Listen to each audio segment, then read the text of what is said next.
ప్రభుత్వం తక్షణం GO number 2ను సవరించి తమకు ఉద్యోగ భద్రత కల్పించాలంటూ Acharya NG Ranga agricultural university APCOS ఉద్యోగులు డిమాండ్ చేశారు. శుక్రవారం అగ్రికల్చరల్ యూనివర్సిటీ మెయిన్ గేట్ వద్ద ఆందోళన చేశారు.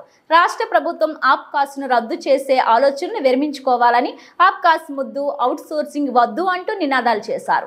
సుప్రీంకోర్టు తీర్పు ప్రకారం సమాన పనికి సమాన వేతనం కనీసం నెలకు 26,000 రూపాయలు ఇవ్వాలంటూ నినాదాలు చేశారు. ఈరోజు ఆప్కాస్ యూనియన్ ఆధ్వర్యంలో అగ్రికల్చర్ కళాశాల దగ్గర మెయిన్ గేట్ వద్ద ధర్నా నిర్వహించడం అనేది జరుగుతుంది.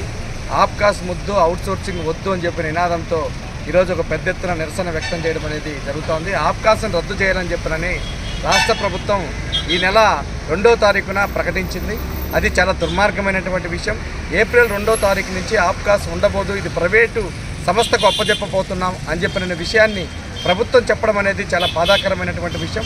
ఈరోజు ఆప్కాస్ సంస్థ కింద దాదాపు 1,25,000 మంది పైచిలకు ఉద్యోగస్తులు పనిచేస్తూ ఉన్నారు. ఇప్పటిదాకా అనేకమైనటువంటి అనుమానాలు ఉండేటివి.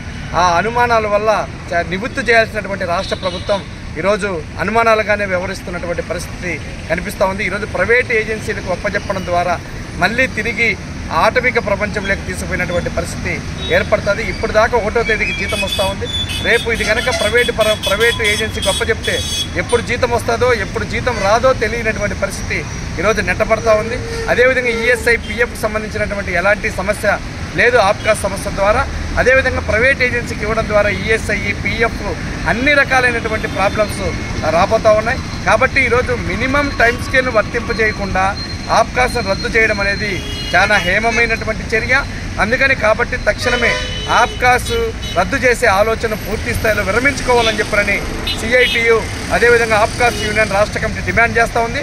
ఇది కనుక సమస్య పరిష్కారం కాకపోతే రేపు రాబోయే కాలంలో విజయవాడ కార్యక్రమాన్ని కూడా నిర్వహించబోతామని చెప్పని రాష్ట్ర ప్రభుత్వానికి హెచ్చరిక చేస్తూ ఉన్నాం.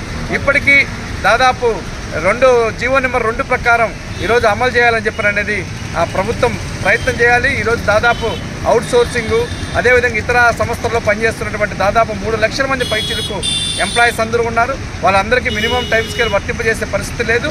కాబట్టి తక్షణమే మినిమం టైం స్కేల్ కోసం జీవో నెంబర్ 2ను సవరించి తక్షణమే విడుదల చేయాలని చెప్పని సిఐటి డిమాండ్ చేస్తూ ఉంది. కట్ చేసి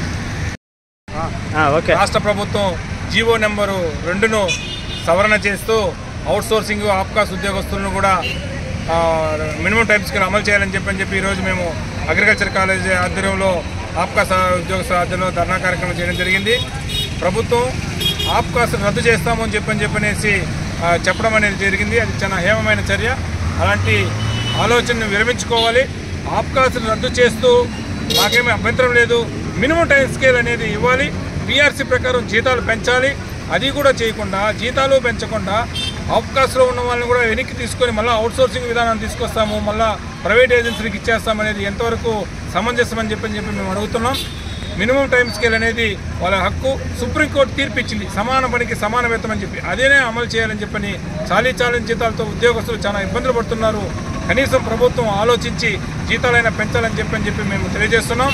లేని పక్షంలో రాష్ట్ర వ్యాప్తంగా ఉన్న ఆప్కాస్ అవుట్ సోర్సింగ్ వర్క్ అంటే ఉద్యోగస్తులందరితో కూడా ఒక ఐక్య కార్యాచరణ తీసుకొని వచ్చి రేపు 16వ తారీఖున ఏవేమైనా విజ్ఞాన కేంద్రంలో ఒక కార్యాచరణ రూపొందించుకుంటున్నాం.